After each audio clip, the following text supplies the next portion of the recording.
kita boleh sebut Madani ini memperkasa ekonomi betul. Walaupun kita ada masalah ringgit, tapi pelaporan tahun lalu paling tinggi dalam sejarah.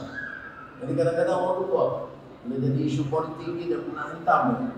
Sudah, kalau dunia tidak ada keyakinan, pelaporan akan tentunya tahap yang perlahan. Dunia dan pelapor ada keyakinan, maka kita catat pelaporan tertinggi dalam sejarah. Inflasi menurun, kadar pengangguran menurun, pertumbuhan dapat kita pertahankan dalam keadaan dunia lembab dari segi pertumbuhan ekonomi. Jadi saya sebut hal ini kerana penting kita faham, walaupun kita harus tangani masalah ini, tapi yang ditentukan oleh Amerika Syarikat. Sebab itu di antara langkah kita ialah perdagangan Malaysia yang terbesar ialah negara China. Dengan negara China sampai hari ini 25%, hanya 250 bilion minimal adalah menggunakan ringgit dan mata wang China, tidak guna dolar. Dengan Indonesia sekitar 18%. Dengan Thailand 20% dari perdagangan guna ringgit dan baht. Kalau kita guna ringgit dan mata wang China dan RMB, maka isu dolar tak ada kesan. Kita bimbang kalau bila ringgit jatuh, kemudian inflasi naik, pertumbuhan terbantu, pelaporan tak datang. Itu kita bimbang. Tapi sekarang ini semua dan data ekonomi menunjukkan kita di landasan yang betul. Sebab itu kita sementara dulu dan cari jalan untuk perbaiki. Janganlah jadikan ini sebagai satu sepak terjang politik. Saya ingin tidak mensandarkan kepada fakta. Baik. Tetapi dalam Madani, dalam negara, bagi orang Islam ini, ekonomi itu penting. Dan bukan itu sahaja. Sebab itu dalam negara memperkasa budaya penting, memperkasa seni itu penting.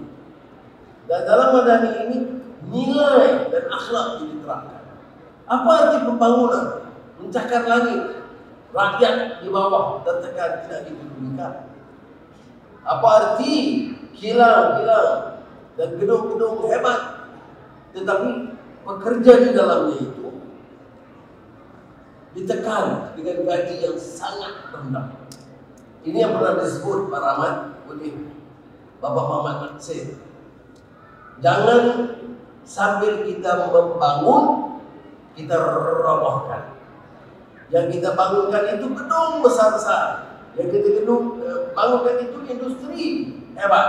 Tetapi dalam masa yang sama, kita robohkan akhlak, kita robohkan nilai kemanusiaan, kita ketepikan, sisihkan keadilan.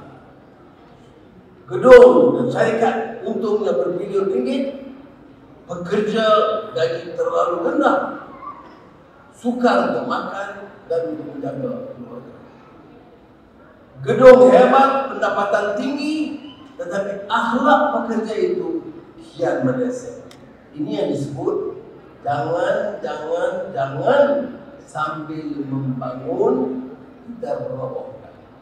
Apa kaitannya dengan Quran? Yang Quran menetapkan soal akhlak, soal nilai.